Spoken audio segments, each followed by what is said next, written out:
आप सभी को सुंदर शरद पूर्णिमा की बहुत बहुत बधाई हो। बाबा विश्वनाथ की कृपा आप पर सदा बनी रहे। आ गया शरद पूर्णिमा की रात्रि। बड़े से बड़ी बीमारियां, बड़े से बड़े रोग, बड़े से बड़े बड़े कष्ट इस शरद पूर्णिमा की रात्रि को छूट जाते हैं। दमे की बीमारी, श्वास की बीमारी, अनिद्रा की बीमारी, रात्रि को जगना, ये सारी बीमारियां शरद पूर्णिमा की रात्रि को अगर व्यक्ति अपने जीवन को सुखमय बनाए, अपने जीवन को आनंदमय बनाए तो सब छूट सकते हैं। शरद पूर्णिमा की रात्रि को पीपल के पत्ते 5 लेकर उसके ऊपर खीर डालकर रात्रि को खा लेने से महाराज दमे की बीमारी, श्वास की बीमारी रुक जाती है। वो बीमारी बढ़ती नहीं है, उससे कष्ट नहीं होता। जिन बच्चों के नेत्र कमजोर होते हैं, रोशनी कमजोर होती है, शरद पूर्णिमा के दिन रात्रि को 12 बजे भगवान चंद्रदेव का दर्शन कराइए। 5 से 7 मिनट तक नयन मिलाएं चंद्रदेव के साथ और बाद में एक पीपल के पत्ते पर खीर जो चंद्र के नीचे रखी हुई है उसी खीर को चटा दीजिए। फिर चंद्र का दर्शन कराओ, फिर खीर को चटा दीजिए। महाराज नयन की ज्योति बढ़ती है, नींद नहीं आती तो निंद्रा देवी प्रवेश करती है, निंद्रा अच्छी आती है, आनंदित होता है।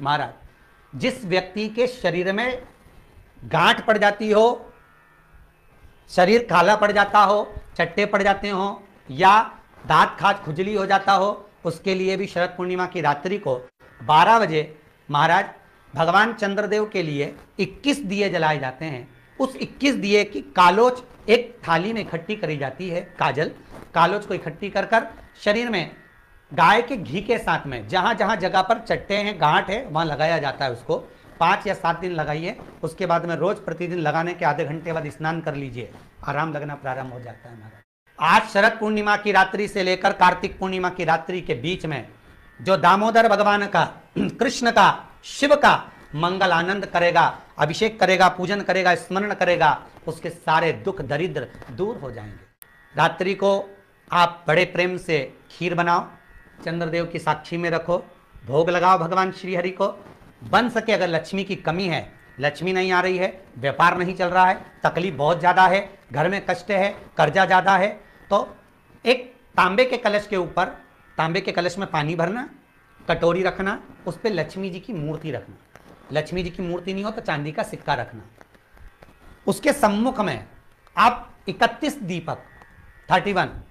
दीपक घी के लंबी बाती के जला देना।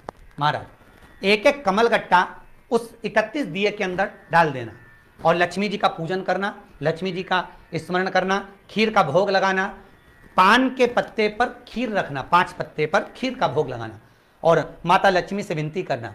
सुबह 4 बजे तक वो रखे रहने देना, सुबह 4 बजे वो उठाना, लक्ष्मी को वापिस तिजोरी में या सिक्का हो तो उसको अलमारी में रख देना। जो खीर बनी है वो प्रसाद के रूप में सुबह 8 बजे, 10 बजे, 9 बजे जब खाना हो प्रेम से पाना। माता जो दिए लगाए हैं वो ठंडे हो गए होंगे, उनको रखे रहने देना, बाद में काम आते रहेंगे, या दिए विसर्जन करना हो तो आपकी मर्जी है। पर वो मट्टी के दिए लगेंगे, आटे के दिए नहीं लगेंगे, मट्टी के दीप लगाना है आपको। 31 घी के दिए लगाना है। लक्ष्मी जी का पूजन करो, कंकु, चावल, हल्दी, मोली से सब तरह से। शरद पूर्णिमा की रात्रि को सुख मिलेगा, आनंद मिलेगा, लक्ष्मी की वृद्धि होगी, कार्य सिद्धि होगी। दूसरा क्रम, अगर कार्तिक पूर्णिमा हो, शरद पूर्णिमा हो, ये दोनों पूर्णिमा पर शरद पूर्णिमा के दिन आप शाम को प्रदोष काल के समय 4:30 बजे से 6 बजे के बीच में 1 लोटा पानी, उसमें 5 बेलपत्र रखकर, 1 कमल गट्टा डालकर भगवान चंद्रेश्वर महादेव के नाम से भगवान शंकर को चढ़ा दीजिए। आपकी जो कामना हो वो कामना कर कर चढ़ाएं। विनती करें चंद्रेश्वर महादेव को और निवेदन करें कि हमारा ये कार्य सफल हो। केवल शरद पूर्णिमा के दिन चढ़ाइए, कार्तिक पूर्णिमा तक क्या फल मिलता है हमको जरूर बताइए। भी शरद पूर्णिमा की रात्रि को और कार्तिक पूर्णिमा की रात्रि को गर्भवती नारी अपनी नाभि पर यदि चंद्र की दृष्टि पड़वा लेती है तो बच्चा विकलांग पैदा नहीं होता है।